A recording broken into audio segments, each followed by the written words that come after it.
Hi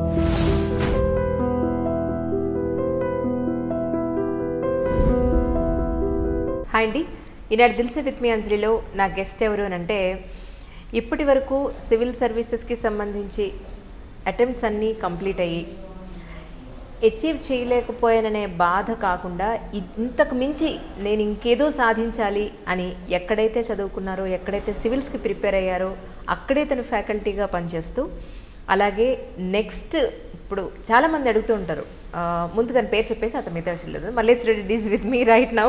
hi అండి, welcome to my show. Thank you so much for you coming. Yeah, మీ గురించి ఇప్పుడు చెప్తాను. సివిల్స్ అన్ని అటెంప్ట్స్ అయిపోయిన తర్వాత ఇంక మేము ఏం చేయలేము అని ఒక నిరుత్సాహంతోటో లేకపోతే నిస్సత్తువుగా అలా ఉండిపోవడం కన్నా, ఇంకా ఇప్పుడు ప్రస్తుతానికి చాలా చెయ్యొచ్చు, ఏం పర్వాలేదు అని మీ అందరికీ కూడా భరోసా ఇవ్వడానికి వాళ్ళ మల్లేష్ రెడ్డి గారు మనతో పాటు ఉన్నారు. మల్లేష్ గారు, ఇప్పుడు మీరు చెప్పండి, అసలు అంటే ఇప్పుడు ఏం చేస్తున్నారో తెలుసుకోవడానికి ముందు మీ సివిల్స్ ప్రిపరేషన్ ఎలా నడిచింది, ఎక్కడ మీరు కోచింగ్ అది తీసుకున్నారు? అప్పుడు నేను నా బీటెక్ కంప్లీట్ అయిపోయిన నెక్స్ట్ డేనే వచ్చి హైదరాబాద్కి వచ్చాను మ్యామ్. ఓకే. నేను బీటెక్ తిరుపతిలో చేశాను. నా బీటెక్ అయిపోయిన నెక్స్ట్ డే వన్ డే ఇంటికి వెళ్ళేసి, ఆ నెక్స్ట్ డే ఇక్కడ ఒక ఇన్స్టిట్యూట్ లా ఎక్సలెన్స్ అని చూసాము, బాగుందన్నారు. సో అక్కడికి వచ్చి జాయిన్ అయిపోయాను. అప్పుడు 35 days ఉండింది ఎగ్జామ్కి. నేను జాయిన్ అయిన రోజు నుంచి ఎగ్జామ్కి. అంతేనా? అంతే టైం ఉండింది. నాకు అప్పుడు ప్రాపర్గా గైడెన్స్ అవేమీ తెలీదు. నేను అనుకున్నాను నేను స్కూల్ లెవెల్లో topper, district ranker, university ranker, so నాకేంటి నేను చేసేస్తాను అనుకుని వచ్చేసాను. అనుకొని వచ్చేసాను, రాశాను ఎగ్జాము. ఫస్ట్ అటెంప్ట్ తెలీదు అసలు, కానీ చదివాను. చాలా అవర్స్ చదవడము. ఇక్కడ ఇట్లా కొన్ని క్లాసెస్ చెప్పారు అప్పుడు స్టార్టింగ్లో, దాంతో స్టార్ట్ చేశాను, రాశాను ఎగ్జాము. కొంచెం తక్కువ మార్క్స్తోనే పోయింది. అప్పుడు నాకు ఇంగ్లీష్, మ్యాథ్స్లో ప్రాబ్లం ఉండేది మ్యామ్. మ్యాథ్స్ అంటే ప్రాక్టీస్ చేయలేదు, ఇంగ్లీష్ నేను తెలుగు మీడియం. ఓకే. సో అప్పుడు ఇంగ్లీష్ మార్క్స్ కూడా కంపల్సరీ అనమాట. సో అలా తీసుకోవడంతో నాకు ఫస్ట్ అటెంప్ట్లో రాలేదు. నేను అప్పుడు 30 daysలో ఎక్స్పెక్ట్ చేయడం కూడా, ఇప్పుడు చూస్తే 30 daysలో నేను అలా ఎక్స్పెక్ట్ చేసి ఉండడం కూడా కరెక్ట్ కాదేమో, ఆ అటెంప్ట్ ఇవ్వకుండా ఉండాల్సిందేమో, అంత సీరియస్గా తీసుకోలేదేమో అనిపిస్తూ ఉంటుంది నాకు ఇప్పటికీ. సో అలా స్టార్ట్ అయింది. ఫస్ట్ నేను 2012లో స్టార్ట్ చేశాను. బీటెక్ అయిపోగానే నెక్స్ట్ డే వచ్చేసి ఏదో అవ్వాలి, యంగెస్ట్ సివిల్ సర్వెంట్ అవ్వాలి. అప్పటికి నాకు 21 years జూన్లో వస్తాయి. ఎగ్జామ్ మేలో ఉండింది. ఓకే. ఎలిజిబిలిటీ వచ్చేసి ఆగస్ట్కి 21 వచ్చేస్తే చాలు అన్నారు నోటిఫికేషన్లో. సో వచ్చేసాను, హైదరాబాద్కి వచ్చేసాను. తెలీదు, అప్పటి వరకు ఎప్పుడు రాలేదు హైదరాబాద్, కానీ పెద్ద పెద్ద ఊర్లో ఏం చూడలేదు, మా ఊరు అంతే. వచ్చాను, ఇక్కడ కొంతమంది టీచర్లు చెప్పారు ఇలా చదువుకోవాలి అని, స్టార్ట్ చేశాను. అలా స్టార్ట్ అయింది. సో ఫస్ట్ అటెంప్ట్ అలా అయింది, కానీ యాక్చువల్లీ 35 days సరిపోదేమో. 35 days అనవసరంగా ఇచ్చారేమో అనిపిస్తుంది. అవును మేడం, నాకు తెలియదు. నాకు అప్పుడు నేను ఎస్టిమేషన్ సరిగా వేయలేదు. నేను అనుకున్నది అంతకుముందంతా ఒక 1 week చదివి రాసేస్తే అయిపోతుంది అనుకునేదాన్ని. ప్లస్ అంతకుముందు నా ఎక్స్పీరియన్స్ అలాంటిది అనమాట. ట్రూ. ఇంటర్మీడియట్లో 10th క్లాస్లో నాకు తెలియని ప్రపంచం ఏముంటుంది అని అనిపిస్తూ ఉంటుంది. సో దానివల్ల నేను సరిగా ఎస్టిమేట్ వేయలేదు. Okay. First time 10th, inter schooling అంతా ఎక్కడైందండి మీరు? అంతా మా ఊర్లోనే మేడం. బద్వేల్ అండి, కడప బద్వేల్. ఓకే. రాయలసీమ అమ్మాయా? కడప రాయలసీమ, అక్కడే అయింది మొత్తం స్కూలింగ్ అంతా. ఓకే. అప్పుడు మాకు ఇంగ్లీష్ మీడియం స్కూల్స్ తక్కువ. మా ఇంటి దగ్గరే తెలుగు మీడియం స్కూల్ ఒకటి ఉండేది, అక్కడే చదివాను. మొత్తం అంతా అక్కడే అయింది. సో సెకండ్ అటెంప్ట్ అప్పుడు ఏంటండి? సెకండ్ అటెంప్ట్ అప్పుడు ఇమీడియట్గా ఇచ్చారా? నెక్స్ట్ ఇయర్ ఇచ్చారా? నెక్స్ట్ ఇయరే ఇచ్చాను మ్యామ్. ఓకే. నేను ఫస్ట్ అటెంప్ట్లో చేసిన మిస్టేక్స్ క్యారీ అవుతూ వచ్చాయి. నేను బేసిక్స్ ప్రిపేర్ అవ్వలేదు. నేను ఏదైతే 35 days ఉందన్నానో ఆ 35 daysకి ఈ బుక్స్ చదవాలి అని కొన్ని పెట్టుకున్నాను. పాలిటీ అంటే లక్ష్మీకాంత్, ఇలా కొన్ని బుక్స్ పెట్టుకున్నాను. కొన్ని అప్పుడు ర్యాపిడ్ రివిజన్ క్లాసెస్ అని జరిగాయి. సో అవి అటెండ్ అయిపోయి ఆ బుక్స్ కొంచెం కొంచెం అర్థమయ్యాయి. ఇందాక అన్నట్టు నేను తెలుగు మీడియం, ఓకే, ఇంగ్లీష్లో చదవాలి. నాకు ఆ సెంటెన్స్ అర్థం చేసుకోవడమే కొంచెం కష్టము. సో ఆ నెక్స్ట్ 1 year నాకు నేను ఏదైతే ఆ ఫస్ట్ మిస్టెప్ తీసుకున్నానో అది కంటిన్యూ అయింది. ఎన్సీఆర్టీ బుక్స్ అనేవి స్టాండర్డ్ బుక్స్గా ఉంటాయి. బేసిక్గా అవి చదవాలన్నమాట వస్తే, కానీ అవి చదవలేదు. ఫస్ట్ చదివిన దాంతోనే నాకు పెద్ద స్టాండర్డ్ బుక్సే అర్థమైపోయాయి, ఇంకేంటిది అన్నట్టుగా నేను ఆ మిస్టెప్ని సెకండ్ అటెంప్ట్లో కంటిన్యూ చేశాను. రైట్. సో బేసిక్ స్ట్రాంగ్గా లేకుండా మనం ఎంత ఇంటెలిజెంట్ అనుకొని ఎంత చేసినా I feel it's going to be a failure. So ఆ తర్వాత అటెంప్ట్స్ ఎప్పుడు నాకు ప్రిలిమ్స్లో ఎప్పుడు తక్కువ మార్కులు రాలేదు. ఓకే. సో 140s 138 అది ఒక వన్ ఆఫ్ ది హైయెస్ట్ స్కోర్స్గా ఉంటుంది మనం చూస్తే. ప్రిలిమ్స్లో ఎప్పుడు హైయెస్ట్ స్కోర్స్ ఉండేవి, మెయిన్స్లో ప్రాబ్లం ఉండేది. Okay okay. సో సెకండ్ కూడా మెయిన్స్ క్లియర్ అవ్వలేదు? సెకండ్ అవ్వలేదు. థర్డ్ మెయిన్స్కి వెళ్ళాను, ఇంటర్వ్యూ వరకు ప్రిపేర్ అయ్యాను. ఇంటర్వ్యూకి వెళ్ళలేదు, మెయిన్స్. ప్రతి అటెంప్ట్ మెయిన్స్ అక్కడ అక్కడే ప్రాబ్లం వచ్చేది. మెయిన్స్లో జనరల్గా ఈ ఎస్ఐ రీడింగ్ అనేది ఎక్కువగా ఉంటుంది కదండి, అవునా? అందులో ఏమైనా ప్రాబ్లం అయిందా మీకు? మనకి మెయిన్స్లో 3 ఉంటాయి, జిఎస్ అని చెప్పేసి ఎస్ఏ ఆప్షనల్ 3 ఉంటాయి మేడం. నేను చెప్పినట్టు బేసిక్స్ లేకుండా ముందుకెళ్తే ఆన్సర్ రాయడంలో ప్రాబ్లం ఉంటుంది. ప్లస్ నాకున్న బ్యాక్గ్రౌండ్ బేసిస్లో, తెలుగు మీడియం బ్యాక్గ్రౌండ్ బేసిస్లో నాకు రాయడం కష్టంగా అనిపించేది. ఎంత కంటెంట్ ఉన్నా మనం దాన్ని ప్రజెంట్ చేయకపోతే మార్క్స్ రావు. ట్రూ. సో ఆ ప్రజెంటేషన్ దగ్గర ప్రాబ్లం వచ్చేది. చాలా ట్రై చేసేదాన్ని, చాలా చదివేదాన్ని, కానీ భయం వచ్చేసేది. అమ్మో నాకు రాయడం రాదేమో. ఆ భయంతో ప్రతిసారి ఎగ్జామ్ టైంకి వచ్చేటప్పటికి నాకు ఒక తెలియకుండా ఫియర్ అది డెవలప్ అయిపోయేది. జిఎస్ అంతా బాగా చేసేదాన్ని, ఆప్షనల్ దగ్గరికి వచ్చేటప్పటికి నాకు చాలా భయం వేసేది. ఏం తీసుకున్నా? నాది public administration madam, optional. Okay. కానీ అప్పుడు తెలుగులో రాసే అవకాశం లేదా? ఉందా? మరి ఎందుకు రాలేదు మీరు? అప్పుడు 2 విషయాల వల్ల రాయలేదు మేడం. ఒకటి, నాకు తెలుగు వస్తుంది కదా అని నాకు రాని దాన్ని వదిలేసి ఎందుకు వెళ్ళాలి అన్న మొండి పట్టుదల. నాకు రాని దాంట్లోనే నేను చెయ్యాలి అనుకున్నాను, అదొకటి. 2, చాలా వరకు తెలుగులో మెటీరియల్ లేదు అన్నట్టుగా కూడా నాకు అప్పట్లో సరిగా తెలీదు. తెలుగులో కూడా ఉంటుంది, మంచిగా చేయొచ్చు అన్న విషయం మీద అవగాహన లేదు నాకు అప్పట్లో. దాంతో ఒకటి మొండిగా వెళ్ళడం, 2 అవగాహన లేకపోవడం. ఆ రెండిటితో నేను దాన్ని చూస్ చేసుకోలేదు. తెలుగులో కూడా రాసిన వాళ్ళు ఉన్నారు, సక్సీడ్ అయిన వాళ్ళు ఉన్నారు మ్యామ్. నాకు అప్పట్లో అంత ఐడియా లేదు. ప్లస్ నేను అన్నట్టు మనం ఎందుకు సాధించలేము, చూద్దాం, 1 year పడుతుంది, నేను ఇంగ్లీష్లోనే రాస్తాను అన్నట్టుగా ఆ మైండ్ సెట్లో ఉండి అలా చేశాను నేను. నాకు 1-2 years లోపు అర్థమైపోయింది, ఓకే నేను క్లియర్గా రాయగలుగుతున్నాను అని. బట్ ఆప్షనల్ దగ్గర నేను ఫాల్టర్ అయ్యాను. రైట్. ఆప్షనల్ అనేది 500 మార్క్స్కి ఉంటుంది, చాలా చాలా ఇంపార్టెంట్ ఆప్షనల్. జిఎస్లో అందరూ సేమ్ సబ్జెక్ట్స్ చూస్ చేసుకోవాలి, ఆప్షనల్ డిఫరెంట్ సబ్జెక్ట్స్ చూస్ చేసుకోవాలి. మన ఆప్టిట్యూడ్ని బట్టి డిఫరెంట్గా చూస్ చేసుకోవాలి. అక్కడ నేను మిస్టేక్ చేశాను అనుకుంటాను. కానీ ఎడ్యుకేషన్లోనే కాదండి, యాజ్ ఎ మీకన్నా సీనియర్ పర్సన్ అనండి, లైఫ్ని ఎక్కువ చూసానండి, మనం మొండిగా చేసే పనులు, నేను ఇది ఎందుకు చేయలేను, ఇది నాతో ఎందుకు కాదు, లేకపోతే నేను ఇది చేయలేని సమస్య లేదు అని మొండిగా ఏదైతే మనం పనులు చేస్తామో, ఎవరితోనూ డిస్కస్ చేయకుండా మనం చేసేది కరెక్టా కాదా, లేదా ఇందులో ఏమైనా లూప్ హోల్స్ ఉన్నాయా, నా ఏజ్కి నేను అర్థం చేసుకోలేని పాయింట్స్ ఏమైనా ఉన్నాయా, మన సీనియర్స్తో కానీ లేదంటే మన వెల్ విషర్స్తో కానీ ఎలాంటి సలహాలు సంప్రదింపులు లేకుండా మొండిగా తీసుకునే ఒక నిర్ణయం వల్ల నిజంగా మనం చాలా నష్టపోతాం. అది ఎడ్యుకేషన్ వైజ్ అయినా పర్సనల్ లైఫ్లో అయినా సరే, there is no doubt about it. నేను చాలా మందిని చూసాను, ఈవెన్ ఇంక్లూడింగ్ మై సెల్ఫ్. నాకు ఈ విషయం తెలీదా, నేను ఒకళ్ళని అడగడం ఏంటి అసలు, ఎవరిని అడగను. కానీ ఈరోజు తెలుస్తుందండి నిజంగా.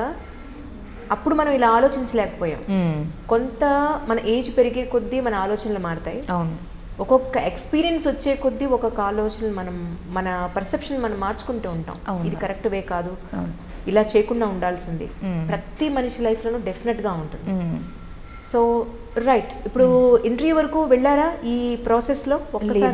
ఎన్నిసార్లు మెయిన్స్ రాసుకుంటూ వచ్చాను, మెయిన్స్లో అవ్వకుండా వచ్చింది. కానీ ఇప్పుడు మెయిన్స్లో ఎక్కడైతే మీరు ఎన్నిసార్లు లాస్ట్ అటెంప్ట్ ఏదైతే ఉందో, సరే ఫస్ట్ సెకండ్ మొత్తం మీకు రిజర్వేషన్ ఏదైనా ఉందా? లేదు కదా, లేదు కదా.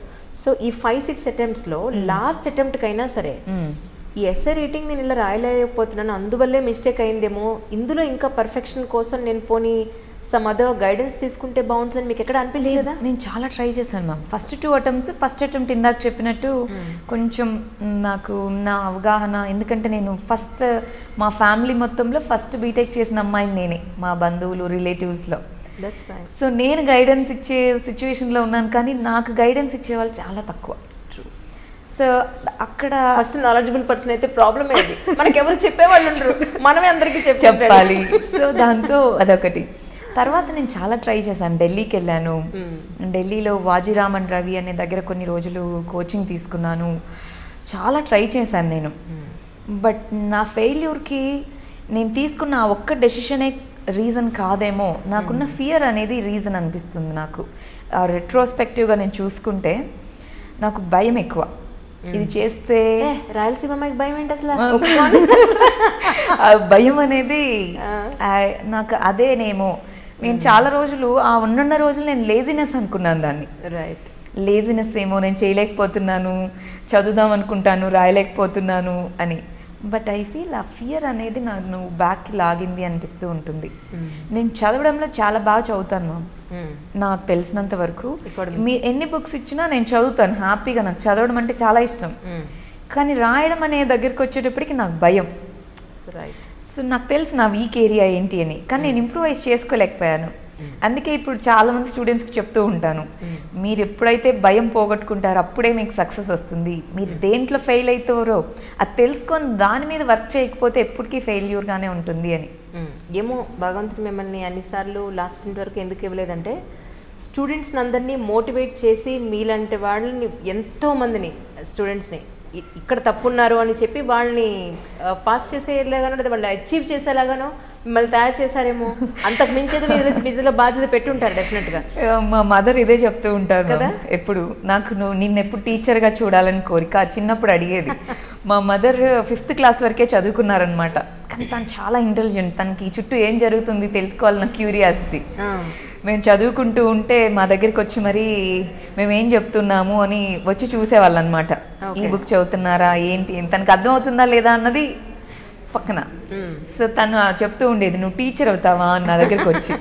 సో నేను టీచర్ అవ్వను, నేను IAS అవుతాను, నేను కలెక్టర్ అవుతా అని చెప్పేదాన్ని చిన్నప్పటి నుంచి. సో మేబీ ఆమె డ్రీమ్ ట్రూ అవుతుందేమో అనిపిస్తుంది.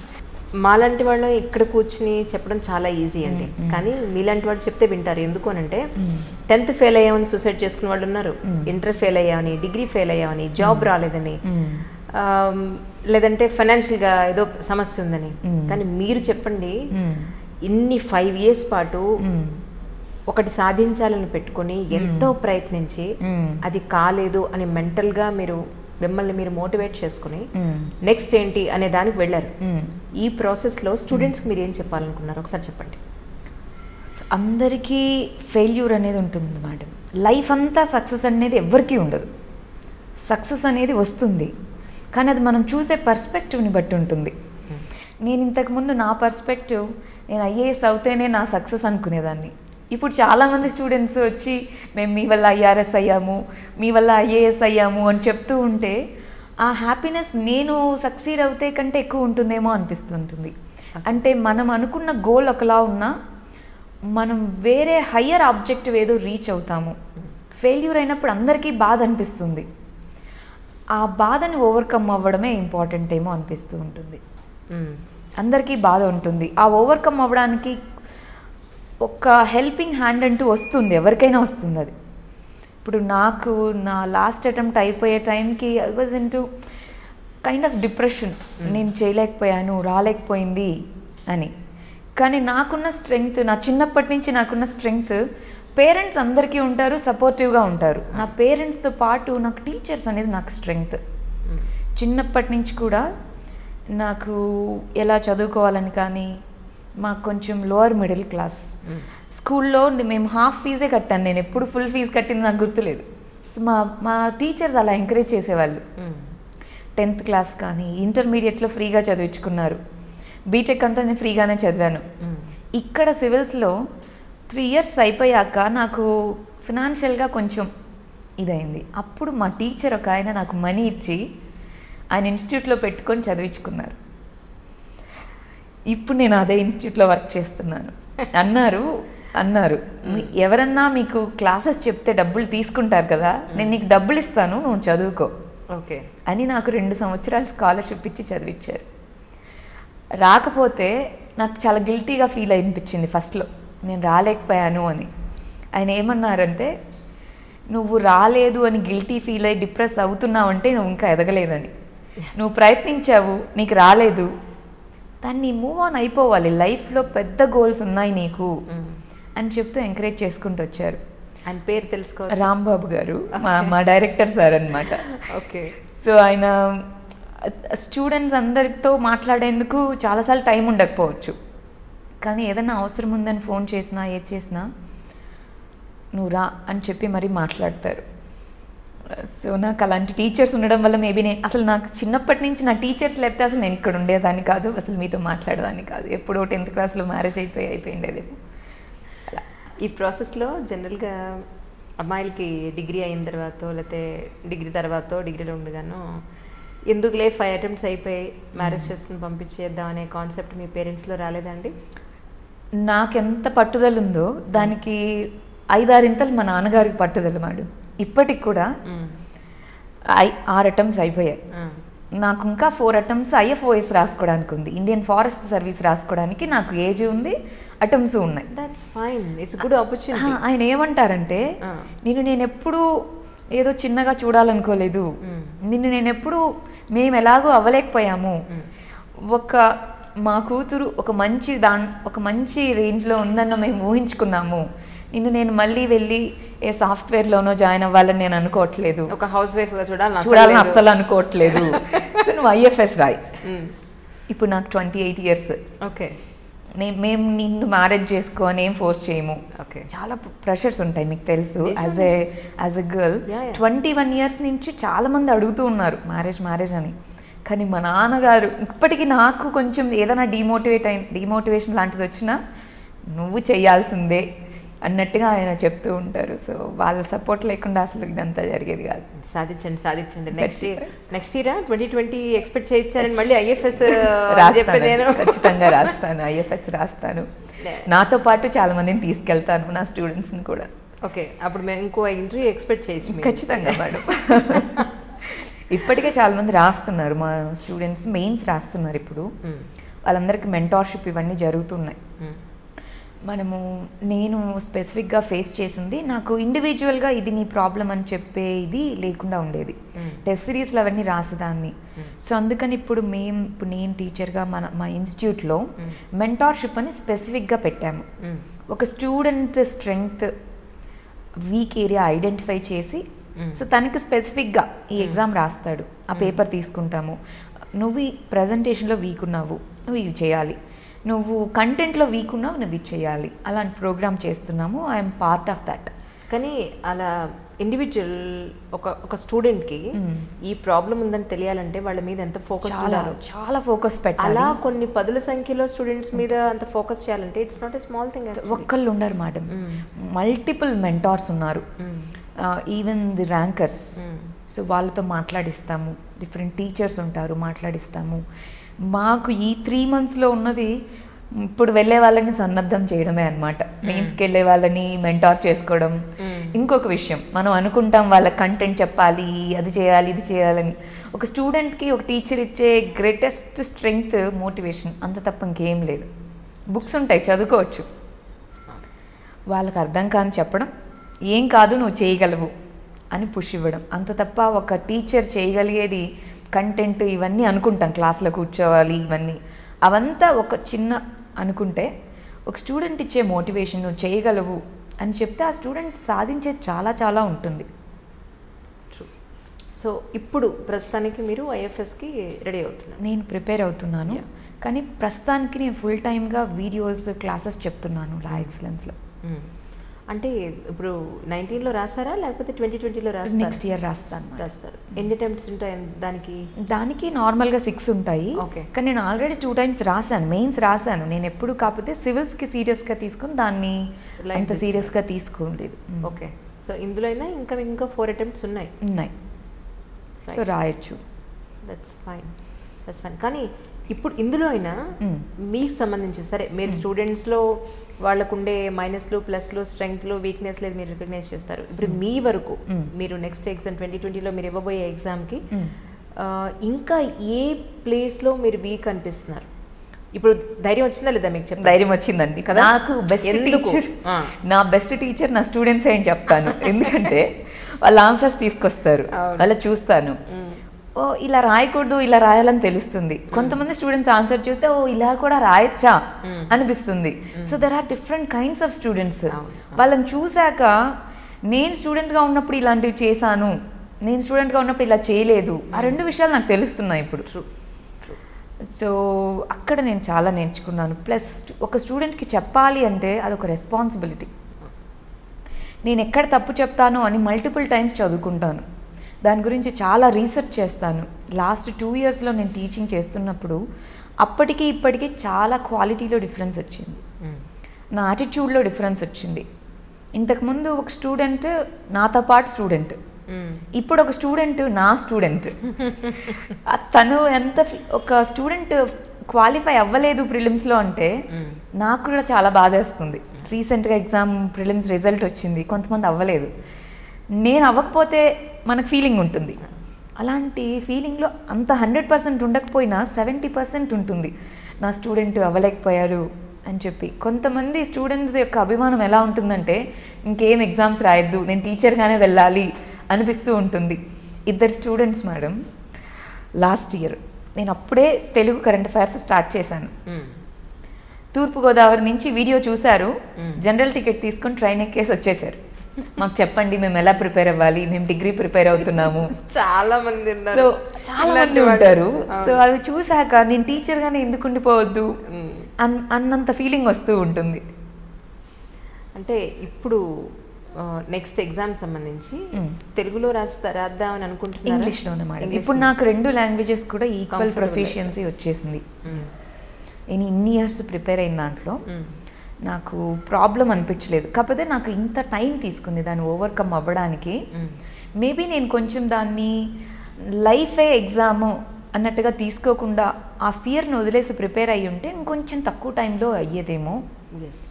బట్ నాకు లైఫ్ అంటే ఎగ్జామే, ఇది లేకపోతే నాకు లైఫే లేదు అన్నట్టుగా ప్రిపేర్ అయ్యా. లైఫ్లో ఇది ఒక పార్ట్ అన్నట్టుగా ప్రిపేర్ అవ్వలేదు. ఎగ్జాక్ట్లీ. డీజీపీ అరవిందరావు గారు ఒకటి అన్నారు, ఏముంది అసలు సివిల్ సర్వీస్ నథింగ్ అనుకుని ప్రిపేర్ అయ్యి వెళ్ళాలి, అంతేగాని అయ్యో బాబో ఇది లేకపోతే నా జీవితం ఏంట్రా బాబో అని అనుకుంటే ఆ భయంలోనే చచ్చిపోతాం మనం. ఆ ఎక్స్పీరియన్స్ కొన్ని రోజుల తర్వాత వస్తుంది మేడం, స్టార్టింగ్లో తెలియదు. అవును. ఇంకోటి ఏంటంటే అన్ఫార్చునేట్గా అంటే ఏదో ఉద్యోగం కోసం ట్రై చేసి అది కాలేదు దోశ ట్రై చేసి చూద్దాం అని క్యాజువల్గా రెడీ అయిన వాళ్ళకి చాలా మందికి వస్తుంటారు. ఎందుకంటే వాళ్ళకి ఆ ఫియర్ అనే పాయింట్ ఉండదు. అవును, అవుతే అవుతుంది లేకపోతే లేదు అనుకుంటారు. బట్ ఎంత ఫ్రీగా ఎగ్జామ్ రాయగలిగితే అంత బాగా తక్కువ టైంలో చేయగలం. True true. జనరల్గా సివిల్ సర్వీసెస్కి ప్రిపేర్ అయ్యే ఆస్పిరెంట్స్ అనే కాదు, స్టూడెంట్స్ చదువుకునే వాళ్ళు ఒక కెరియర్లో సెటిల్ అవ్వాలి అనుకునే స్టేజ్లో ఉన్నవాళ్ళు టైంపాస్ వ్యవహారాలు కానీ లేదా ప్రేమలు, బయట తిరగడం, ఎంటర్టైన్మెంట్, ఎంజాయ్మెంట్, వీటిలో మ్యాక్సిమం టైం పోతుంది. దీనికి సివిల్ సర్వీసెస్ స్టూడెంట్స్ ఎగ్జంప్షన్ అంటే అది కూడా ఏం లేదు. సివిల్స్కి ప్రిపేర్ అయ్యే వాళ్ళు కూడా లవ్లని, బయట తిరగడాలు, కావాల్సినంత టైం వేస్ట్లు ఉన్నాయి. నేను చూస్తున్నాను పిల్లల్ని. అయితే వాళ్ళకి నిజంగా సీరియస్ మామూలు ఒక ఇంజనీర్కో డాక్టర్కో ప్రిపేర్ అవ్వాల్సిన దానికన్నా కొన్ని 100 రెట్లు ఎక్కువగా సివిల్స్ దానికి ప్రిపేర్ అవ్వాల్సి ఉంటుంది. అలా ఫోకస్డ్గా లేకుండా ఇలా సైడ్ ట్రాక్లు ఒక 50% మనం పెట్టుకుంటే అచీవ్ చేయగలే అవకాశం ఉందంటారా మీ ఉద్దేశం ప్రకారం? నా ఉద్దేశం ప్రకారం మేడం, ఆనెస్ట్గా చెప్పాలి అంటే మనం దేని మీద ఎక్కువ ఫోకస్ టైం పెడతామో అదే మనం అచీవ్ చేయగలుగుతాం. మనం డిస్ట్రాక్షన్స్ మీద ఎక్కువ టైం పెట్టి దాని మీద ఎక్కువ థింక్ చేస్తే దాంట్లోనే ఉంటాం. పర్ఫెక్ట్. దీని మీద మనం ఎక్కువ టైం పెట్టి ఏది చేయగలిగితే దాని మీదే ఉంటాం. సో మన ఫోకస్ దేని మీద, ఫోకస్ అంటే దీని మీద ఫోకస్ పెడతాను దాని మీద ఫోకస్ పెడతాను కాదు, ఎక్స్క్లూజివ్గా దేని మీద ఫోకస్ పెడతామో అదే అవుతాం. ట్రూ. సివిల్స్ అవ్వాలి అంటే ఎక్స్క్లూజివ్ ఫోకస్ ఉండాలి. మన లైఫ్లో మినిమం 2 years అనేది పెట్టాలి. అది అంతా బాగుండి ఫస్ట్ అటెంప్ట్లో వస్తే మినిమం 2 years, 1 year ప్రిపరేషన్కి, 1 year ఎగ్జామ్కి. ఒక్క చిన్న స్టేజ్లో మనకి ప్రిలిమ్స్ మెయిన్స్ ఇంటర్వ్యూ అని ఉంటుంది, ఒక్క స్టేజ్లో పోయినా ఇంకొక ఇయర్ అవుతుంది. So people should be ready to give 3 years of that time. ఆ మెంటల్ సెట్తో ముందు రావాలి. మెచ్యూరిటీ వచ్చేటప్పుడు 3 పదులు వచ్చేస్తాయి దగ్గర. మెచ్యూరిటీ రాని క్రితం ఏమో టైం విలువ తెలియదు, చదువు విలువ తెలియదు, కెరీర్ విలువ అసలే తెలియదు. ఇదే టైంలో సెటిల్ అవ్వాలి, అదే టైంలో వాళ్ళకి టెంప్టేషన్స్, టైం పాస్లు ఉంటాయి, ఇమ్మెచ్యూరిటీ ఉంటుంది. But which is really very very crucial period between 20 and 30. True. So everybody should understand that first education, తర్వాత కెరీర్ బాబు, తర్వాతే ఏదైనా. ఇది పెట్టుకుంటే ప్రతి ఒక్కరూ లైఫ్లో సెటిల్ అవుతారు. అలా ఇంకొక విషయం కూడా ఉంది మ్యామ్, బ్యాలెన్స్ లేకుండా అసలు నేను ఇంటికి వెళ్ళను, పేరెంట్స్నే చూడను, ఏం చేయను, నేను చదువుకుంటూనే ఉంటాను అని కూడా ఉంటాను. నేను ఉన్నాను కొన్ని రోజులు. నేను ఢిల్లీలో ఉన్నప్పుడు అనుకున్నా నేను అసలు ఇంటికి వెళ్ళను, నాకు ర్యాంక్ వస్తేనే నేను ఇంటికి వెళ్తాను అనుకున్నాను. బట్ మనకి ఆ లైఫ్ బ్యాలెన్స్ ఉండాలి. ఇప్పుడు ఫ్రెండ్స్ లేరు, చాలామంది ఫ్రెండ్స్ ఉండేవాళ్ళు, ఫ్రెండ్స్ ఎవరితో మాట్లాడలేదు, కొన్ని ఇయర్స్ మాట్లాడలేదు. ఫ్రెండ్స్ లేరు, పేరెంట్స్ని చాలా సంవత్సరాలు ఏం పట్టించుకోలేదు, వాళ్ళే రోజు తిన్నావా ఉన్నావా ఏం చేస్తున్నావు. బ్యాలెన్స్ కొంచెం ఒక 1 hour టైం కేటాయించండి. మీరు అసలు ఏంటి, సెల్ఫ్ ఇంట్రాస్పెక్షన్, నేను ఎలా ఉన్నాను, ఏంటి, నేను కరెక్ట్ వేలో వెళ్తున్నానా లేదా, అసలు నా పేరెంట్స్ ఏంటి, నా చుట్టుపక్కల ఏం జరుగుతుంది. సో ఆ అవేర్నెస్ కూడా లేకుండా మరీ గుడ్డిగా కూడా వెళ్ళకూడదు. మీరన్నట్టు మరీ 5-6 hours సైడ్ ట్రాక్కి వెళ్ళడం రాంగ్. అలానే అసలు గుడ్డిగా ఓన్లీ బుక్ పట్టుకొని బుక్కే నేను చదువుకుంటూ వెళ్తా అనడము కరెక్ట్ కాదు. అతివృష్టి మంచిది కాదు, అనావృష్టి మంచిది కాదు. So balance, life is all about balance.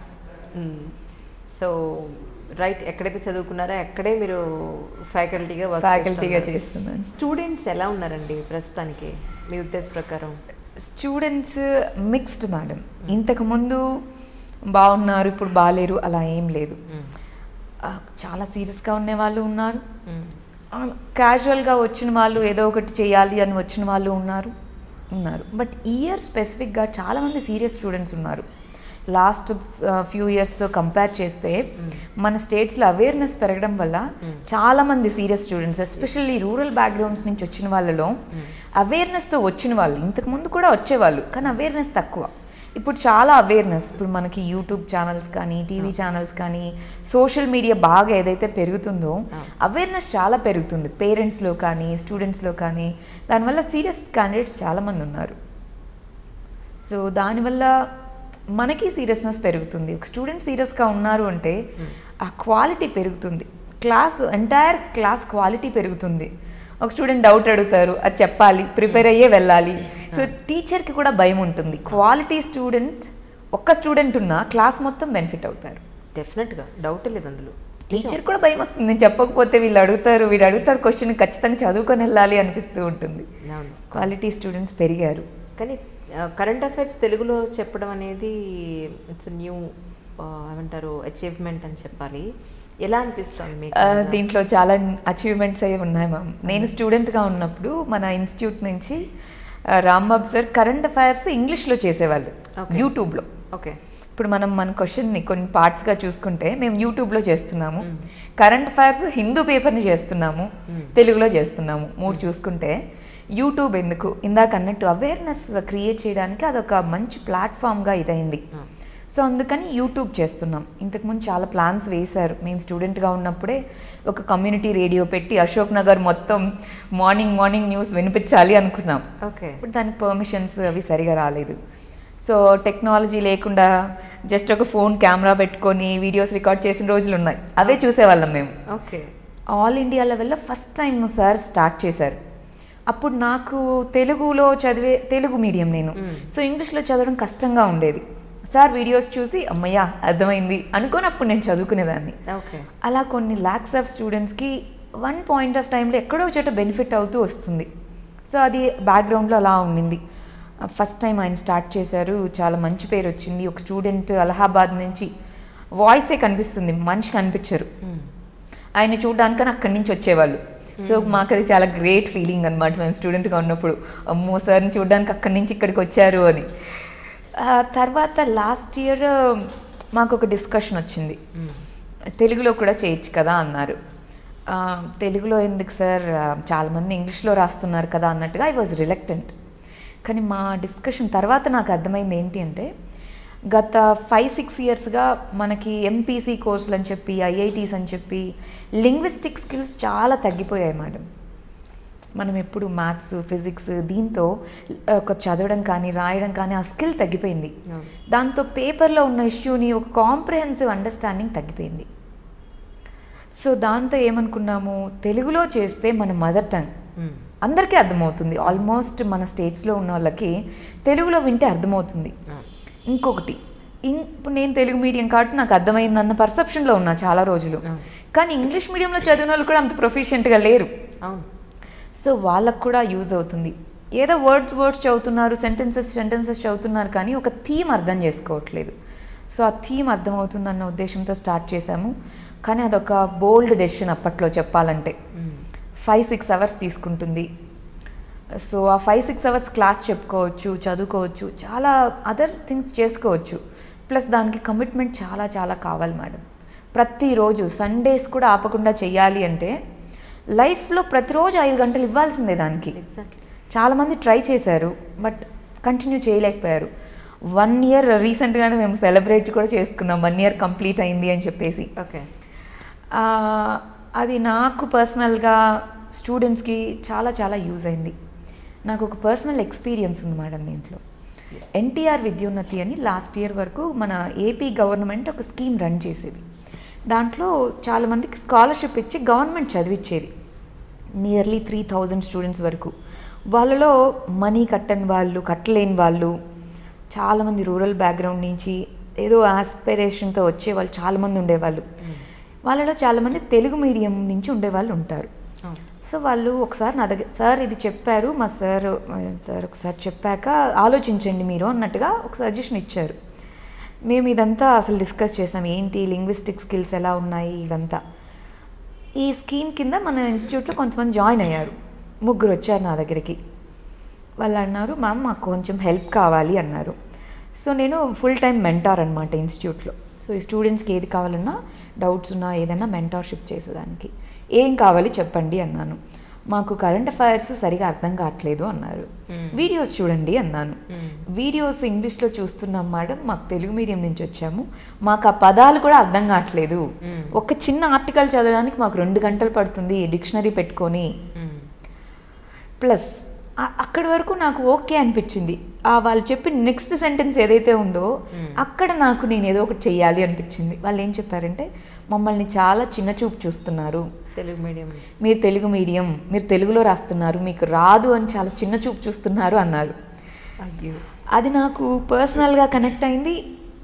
ఒక స్టూడెంట్ గవర్నమెంట్ అంత స్పాన్సర్ చేసి మనీ ఇచ్చి చదువుకోవాలన్న ఎయిమ్తో ఇక్కడికి వచ్చి వాళ్ళంత ఇన్ఫీరియారిటీ ఫీల్ అవుతూ కంటిన్యూ చేయలేరు. ఒకసారి రాసారు, రాలేదంటే కంటిన్యూ చేయలేరు. దాంతో అప్పుడు చెప్పాను నేను చేస్తాను అని. నేను స్టార్ట్ చేసేటప్పుడు ఒక మేబీ ఇలాంటి వాళ్ళు ఒక 100 మందో, మహా అయితే తెలుగులో రాసే వాళ్ళు ఒక 1000 మంది ఉంటారు అనుకున్నాను. వీడియో చూసేది నేను 100 కంటే ఎక్కువ మందిని ఎక్స్పెక్ట్ చేయలేదు ఫ్రాంక్లీ. ఫస్ట్ డే వీడియోకి 23,000 స్టూడెంట్స్ చూశారు. అప్పుడు నాకు అర్థమైంది, అసలు లేదండి మనలాగా తెలుగు మీడియం చదువుకున్న వాళ్ళు చాలా మంది ఉన్నారు. అప్పుడు నాకు అర్థమైంది, ఓహో తెలుగులో రాసే వాళ్ళే కాదు, తెలుగు మీడియం చదివి ఇంగ్లీష్లో రాసేవాళ్ళు, ఇంగ్లీష్ మీడియం చదివి ఇంగ్లీష్లో రాసే వాళ్ళకి కూడా యూజ్ అవుతుంది అన్న దాంతో నాకు ఇంకా మోటివేషన్. ప్లస్ ప్రతిసారి స్టూడెంట్స్ రావడము, మేడం బాగుంది అని చెప్పడము, కొంతమంది నా టీచర్స్ కూడా మేము మీ వీడియోస్ చూస్తున్నాం బాగుంది, మేము ప్రిపేర్ అవుతున్నాం అని చెప్పడము. దీంతో నాకు ఆ కంటిన్యూషన్ అనేది వచ్చింది, ఆ మోటివేషన్ అనేది వచ్చింది. నేను తెలుగు మీడియం నుంచి వచ్చి చాలా ఇబ్బంది పడ్డాను మ్యామ్. ఒక బుక్లో ఒక పేజ్ చదవడానికి చాలా చాలా ఇబ్బంది. ఒక్క ఎగ్జాంపుల్ చెప్తాను. నేను పబ్లిక్ అడ్మినిస్ట్రేషన్ నా ఆప్షనల్, నేను ఎగ్జామ్ రాస్తూ ఉన్నాను. నేను ఢిల్లీలో ఉన్నా, వింటర్ డిసెంబర్లో ఉంటుంది ఎగ్జామ్. చాలా చలి, మనకి కొంచెం కష్టంగా ఉంటుంది. అయితే తలకి క్యాప్ అవేం వేసుకోవద్దు అన్నారు ఎగ్జామ్లో. వేసుకోలేదు, చాలా చల్లగా ఉంది, రాస్తున్నా. నాకు పబ్ యాడ్ అంటేనే కొంచెం భయం. ఆ టైంలో ఒక క్వశ్చన్ వచ్చింది, దాంట్లో ఒక వర్డ్ ఉంది, బాస్టియన్ అని. Police system is the strongest Bastian of Britishers అనింది క్వశ్చన్. ఓకే, నాకు ఆ వర్డ్కి మీనింగ్ తెలియలా. 10 మార్క్స్ క్వశ్చన్, నాకు ఆ వర్డ్కి మీనింగ్ తెలియలా. చాలా ట్రై చేశాను, ఏమైండొచ్చు, ఇది పాజిటివ్ వర్డా నెగిటివ్ వర్డా ఏది తెలియలేదు. నేను ఆ క్వశ్చన్ వదిలేసి వచ్చాను. సో ఆ అటెంప్ట్లో నాకు దాని నుంచి ఒక 5-6 మార్క్స్, ఇంకొక దాని నుంచి 5-6 మార్క్స్ వస్తే అయిపోయేది. సో అలా నేను చాలా ఇబ్బందులు ఫేస్ చేశాను. అప్పుడు ఆ మోటివేషన్స్ అన్నిటితో తెలుగు కరెంట్ అఫైర్స్ ఇప్పటికీ మీరు చూస్తే రెగ్యులర్గా 8,000 స్టూడెంట్స్ ఫాలో అవుతారు.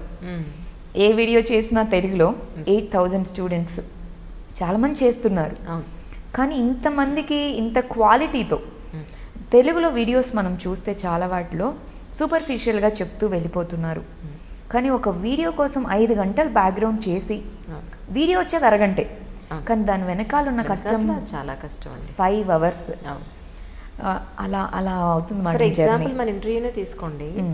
మన ఇంటర్వ్యూ తీసుకోవాలని అనుకున్నప్పుడు ఫస్ట్ సోన్స్ రోజు అనుకోవడానికే ఫస్ట్ మీ డేటు, మా వాళ్ళు కెమెరా డిపార్ట్మెంట్ వాళ్ళ డేటు, నాది, ముగ్గురు డేట్ ఒకటి ఫిక్స్ అవ్వాలి. అయిన తర్వాత ఇన్ టైంలో మీరు రావాలి, ఇంటర్వ్యూలో వాళ్ళు మీరు రావాలి. ఇంత అయిన తర్వాత ఇంటర్వ్యూలో ప్రాపర్ కంటెంట్ ఉండాలి. ప్రాపర్ కంటెంట్ ఉంటే కానీ మనకి వ్యూస్కి రీచ్ అవ్వదు. అవును, ఏదో చేసేసామన్న పేరుకు చేస్తే కనీసం చూసేవాళ్ళు, కింద కమెంట్స్ పెట్టేవాళ్ళు బోల్డ్ అంతమంది మనకి. సో అలాగా ఒక చిన్న ఇంటర్వ్యూకి, ఒక హాఫ్ అవర్ ఇంటర్వ్యూకి ఇలా అయితే ఒక ఇన్ఫర్మేటివ్ ఉండే ప్రోగ్రామ్కి మీరు వెనకాతలు ఎంత కష్టపడాలి. అవును, ఒక రోజు నైట్ 12 o'clock అప్లోడ్ చేసిన రోజులు చాలా ఉన్నాయి మేడం. నాకు అప్పుడప్పుడు 8 hours క్లాసెస్ ఉంటాయి. ఆ 8 hours క్లాస్ ఉంటే ఇంటికి వెళ్ళి, మాది ఒక సింగిల్ బెడ్రూమ్ రూమ్ అనమాట. నాకు 2 sisters, వాళ్ళని బయట కూర్చోమని చెప్పి, లేకపోతే బయట అదే హాల్లో పడుకోమని చెప్పేసి నేను రూమ్ లాక్ చేసుకొని వీడియోస్ చేసి పబ్లిష్ చేసిన రోజులు చాలా ఉన్నాయి. సో అలాంటి ఎన్నో ఉంటాయి. ఇప్పుడు ఫర్ ఎగ్జాంపుల్ లాస్ట్ 1 week అంతా నా గొంతు బాగాలేదు, వెదర్ మారి, కానీ వీడియో చేయాలి. స్టూడెంట్స్ అడుగుతూ ఉంటారు, కొంచెం డిస్టర్బెన్స్ ఉంది. సో అలాంటివి ఎన్నో ఉన్నా అది పెద్ద కష్టం అనిపించదు మేడం. ఇప్పుడు నేను చెప్తుంటే మీకు కష్టపడుతున్నారేమో అనిపిస్తుంది, కానీ దాంట్లో ఎంజాయ్మెంట్ ఉంటుంది. ఎందుకంటే నేను చూశాను కొంతమందిని, నేను ఇంకా ఈవినింగ్ అప్లోడ్ చేస్తాను. ఇంతకుముందు మా sir video English current affairs మీరు చూస్తే మార్నింగ్ 3:30కి లేచి చేసేవాళ్ళు. మమ్మల్ని కూడా ఫోర్స్ చేసేవాళ్ళు, లేవండి లేచి వీడియో చేయండి అని. బట్ డిఫరెంట్ రీజన్స్ వల్ల మేము ఈవినింగ్కి అప్లోడ్ చేస్తాము. అది మాకు ఇన్స్పిరేషన్. మేము స్టూడెంట్గా ఉన్నప్పుడు చూసాం, సార్ అంత కష్టపడి ఆయన వీడియో చేసి మార్నింగే అప్లోడ్ చేసి, పొద్దున్న మేము 6 o'clockకి లేచేలోపు వీడియో ఉంటుంది. అంటే పేపర్ చదివి, బ్యాక్గ్రౌండ్ చదువుకొని, వీడియో చేసి, అప్లోడ్ చేసి, ఇదంతా 6 o'clock ముందు జరిగేది. సో అట్లాంటి వాళ్ళని చూసి ఇప్పుడు ఈ వీడియో చేయడానికి బాగాలేకున్నా ఫీవర్ ఉంది అని ఒకసారి చెప్పాను. సార్ నాకు ఫీవర్గా ఉంది, నేను ఇవాళ చేయలేను. ఫీవర్గా ఉంటే మంచిదే కదమ్మా, ఫ్రీగా ఉంటావు, క్లాసులు ఏమి ఇవ్వం కదా, హ్యాపీ కూర్చొని వీడియో చేయొచ్చు కదా అంటారు. సో ఆ కమిట్మెంట్ ఏరియాలో ఉన్నారు మ్యామ్. అంటే చుట్టుపక్కల ఉన్న వాళ్ళు అంత కమిటెడ్గా ఉన్నప్పుడు మనకి ఆ కమిట్మెంట్ పెరుగుతూ ఉంటుంది. ప్లస్ స్టూడెంట్ ఎక్కడ కనిపించినా, మేడం మీ కరెంట్ అఫైర్స్ వీడియో బాగుందంటే అప్పుడు వెళ్ళి ఇంకా మంచిగా చేయాలి, ఇంకా 2-3 slides చెప్పాలి అన్న ఫీలింగ్ ఎక్కువగా ఉంటుంది. ప్లస్ మనము ఫెయిల్ అయ్యాము, ఇలాగా ఇంకొక స్టూడెంట్ అవ్వకూడదు అన్న ఆ లోపల ఆ ఫీలింగ్ ఉంటుంది చూసారా, దాంతో క్వాలిటీలో కాంప్రమైజ్ అవ్వాలనిపించదు. ట్రూ, నిజం. ఇందాక మీరు లాంగ్వేజ్ విషయంలో మాట్లాడినారు. అవును మ్యామ్. తెలుగు మీడియం వాళ్ళు తెలుగులో మాట్లాడడానికి, తెలుగులో రాయడానికి బయట అయినా సరే, ఇంట్లో అయినా సరే, ఎక్కడైనా అదే 10 మందిలోకి వెళ్ళేటప్పుడు వాళ్ళు ఇన్ఫీరియారిటీ కాంప్లెక్స్ ఫీల్ అవ్వడం అనేది ఒక విషయం అయితే, ఇంగ్లీష్ రాదు అనేది ఒక విషయం అయితే, ఇంగ్లీష్ మీడియం చదువుకున్న పిల్లలు అందులో కూడా పర్ఫెక్ట్ ఏం లేరు. ఒక అప్లికేషన్ రాయమంటే, ఇప్పుడు ఈరోజు మన బ్రదరో తమ్ముడో లేదా పిల్లలో ఎవరు లేదు, ఒక లెటర్ రాయవే అంటే ప్రాపర్గా రాసేవాళ్ళు లేదు. ఒకటి ఆధార్ కార్డుకి నెట్లోకి వెళ్ళి ఆధార్ కార్డు సంబంధించిన ఇన్ఫర్మేషన్ ఫిల్ చేసి వాళ్ళకి ఒక అప్లికేషన్ పంపించమంటే దానికి దిక్కు లేదు.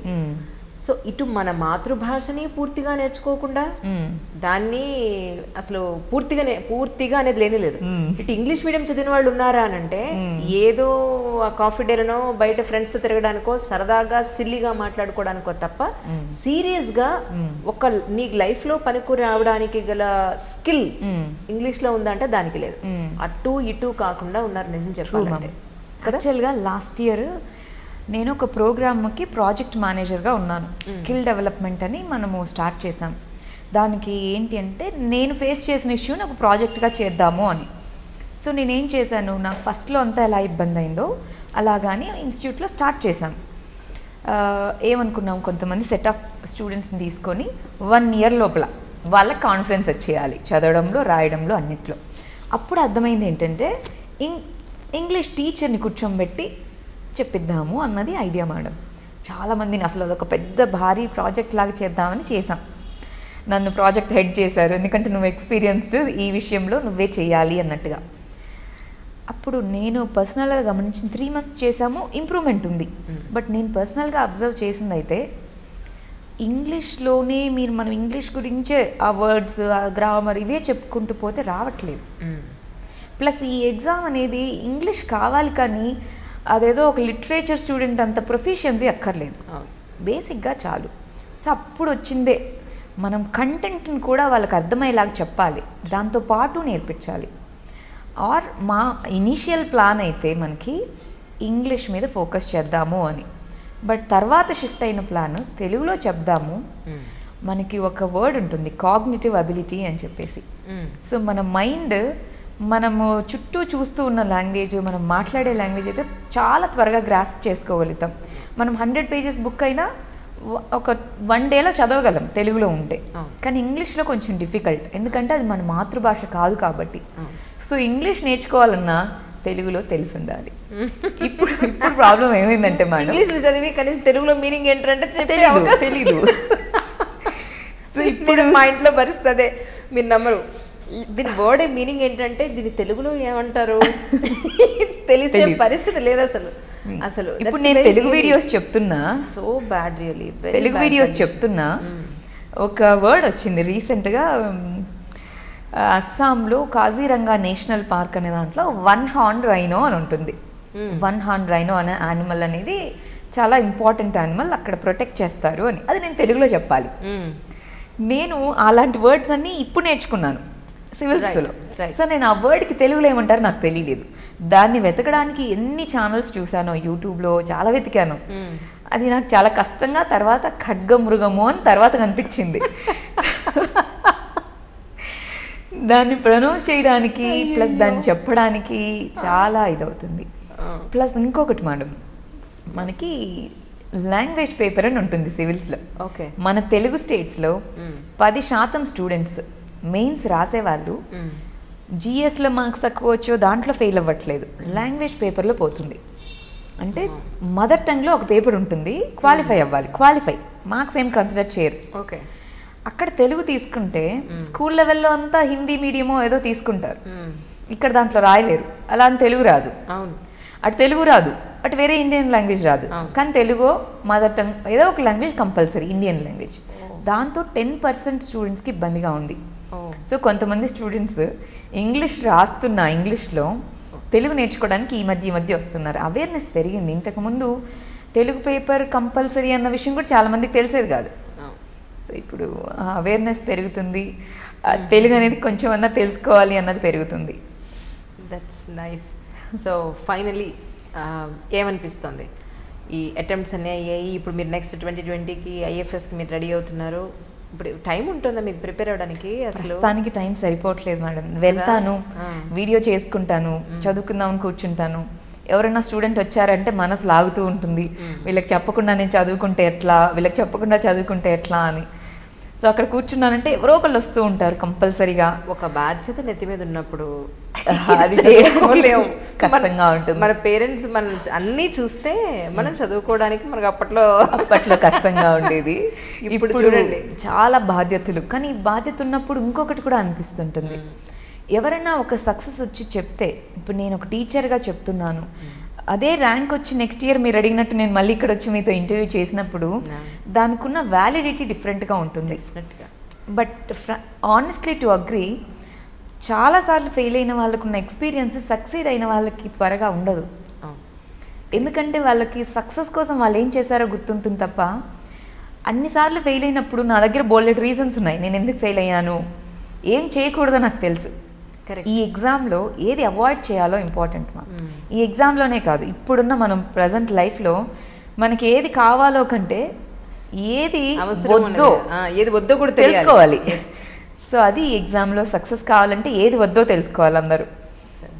So I feel student who failed can teach that better. Correct. ఇప్పుడు నాకు ర్యాంక్ వచ్చింటే నేను చెప్తాను నేను బాగా రైటింగ్ ప్రాక్టీస్ చేశాను, ఈ బుక్స్ చదివాను అని.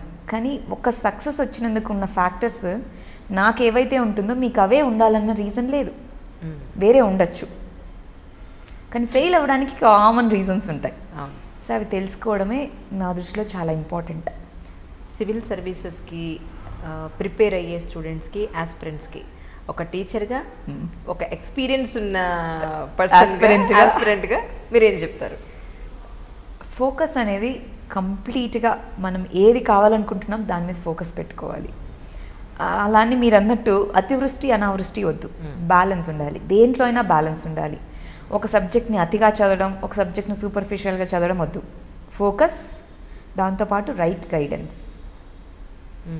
నేను ఇప్పుడు బంజారా హిల్స్కి రావాలంటే బంజారా హిల్స్కి ఏ బస్ ఎక్కాలో దాంట్లోనే ఎక్కాలి, మాదాపూర్కి వెళ్ళే దాంట్లో రాలేను. Correct. So right guidance, right path అనేది చూస్ చేసుకోవాలి. ఆ రైట్ పాత్కి ట్రూత్ఫుల్నెస్ ఉండాలి. ట్రూత్ అనేది చాలామంది అంటారు, నువ్వు నాకు రాదు నేను ఒప్పుకుంటున్నాను కదా అని.